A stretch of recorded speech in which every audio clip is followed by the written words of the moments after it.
Payday 2, made by Overkill and published by 505 Games, is a first-person shooter in which the player commits a series of heists. With a wide variety of heists, from your standard bank job to stealing nuclear warheads from a private military, all the way to stealing presidential pardons from the White House itself. This game is still popular 8 years later, and it's no surprise thanks to its insane replay value, customization, and amazing soundtrack composed by Simon Vickman. This is Payday 2, the Overkill masterpiece.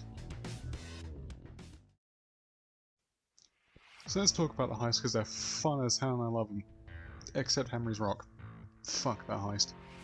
The gameplay you're seeing is of the first world bank heist, a classic from the first Payday game, but as fun as hell, loud, or stealth. This is one of the many bank jobs in the game, but this is the best one for money thanks to its Overkill Easter egg, granting the player a total of $73 million. That's a lot of money.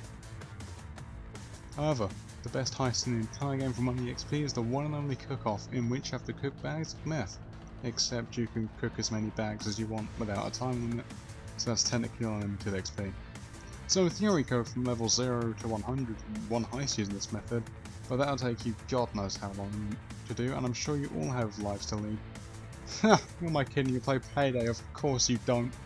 Stealth heists are another key part of the game. These heists involve, well, being stealthy as one would when sneaking around. Some stealth heists have the option to go loud, such as First World Bank or Scarface Mansion, as they have their own category called pseudo-stealth, which allows for both playstyles. Other stealth heists, however, don't allow you to go loud. Instead, they'll start a point of no return timer. If you don't make it out and into the van within said time limit, you will fail the heist and have to start over again.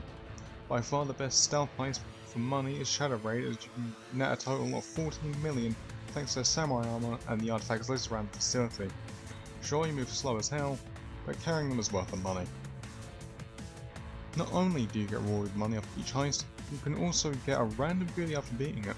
This could be a mask, weapon skin, mask material, or you can get really unlucky and get cash, which is arguably the worst as the amount is negligible. This is just one of the factors that adds replayability, but we'll get more into that later. Now, let's move on to the unique enemies in the game, the Special SWAT.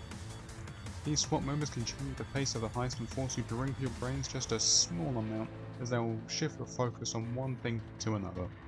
You've got the shield, sniper, the taser, the medic, the bulldozer, minigun dozer, medic dozer, Captain Winters, and last but not least, the most infamous special of all, the cloaker. Next time, check your corners! You have unique lines that give each one of them a unique personality, and ironically makes them a joy to be around when the dozer is pumping you full of lead with a 12-gauge shotgun. By far, the best special is the bulldozer. He's got some fun lines, just a bit too enthusiastic about his job. Dozer coming through! Bulldozer in the house! You're up against the wall and I am the fucking wall! But nothing, and I mean nothing, compares to the sheer terror the cloaker inflicts on a poor unsuspecting heister when a man in full black charges at you, making a high-pitched noise and drop kicks you into oblivion while simultaneously shit-talking you.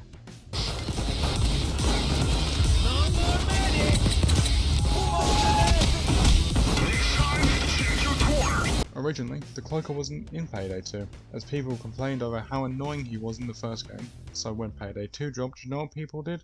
They complained about the cloaker not being in the game. So they added him 8 months later and used him as a device to shit-talk the players who complained. You wanted me back, so I'm back! Now go to the forums and cry like the little bitch you are! The replay value of Payday 2 is paramount due to the sheer amount of heists, weapons, builds, as I previously mentioned, the rewards after each heist that allow you to get masks and other such prizes. There are so many builds and weapons to choose from and try out, you won't get bored of them. Want to run around with an M249 saw and be the human equivalent of an M1 Abrams? Use the Stoic perk deck with the Iron Man skill. Want to be a glass cannon? You can do that with the Anarchist perk deck with the Frenzy and Berserk skill. Or what's that? You want to beat the cops overhead with the comb with a large spoon? Well, you can. The sky is the limit when it comes to how many stupid builds you can make. Now, let's talk about the music, because oh my god is it amazing.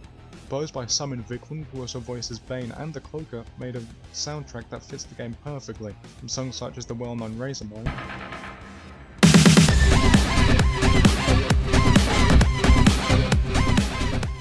Don't Act Dumb, On the goddamn ground! and As my personal favourite, I will give my all 2017.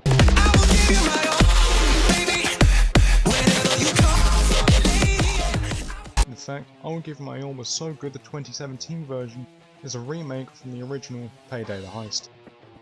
But the soundtrack isn't all dubstep however, as the funky jazz song we've been hearing in the background is also from the Payday 2 soundtrack called Death Wish.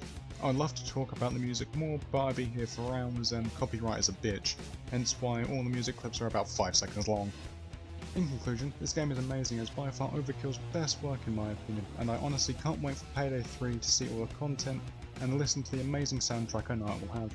I know this video isn't long, I wanted to make it longer, but I simply just don't have the time. But I really enjoy making this format of videos, so I'll make some more in the future about games or music groups I enjoy. If I missed anything, please let me know down in the comments and share it with your fellow heisters. Goodbye, and happy heisting.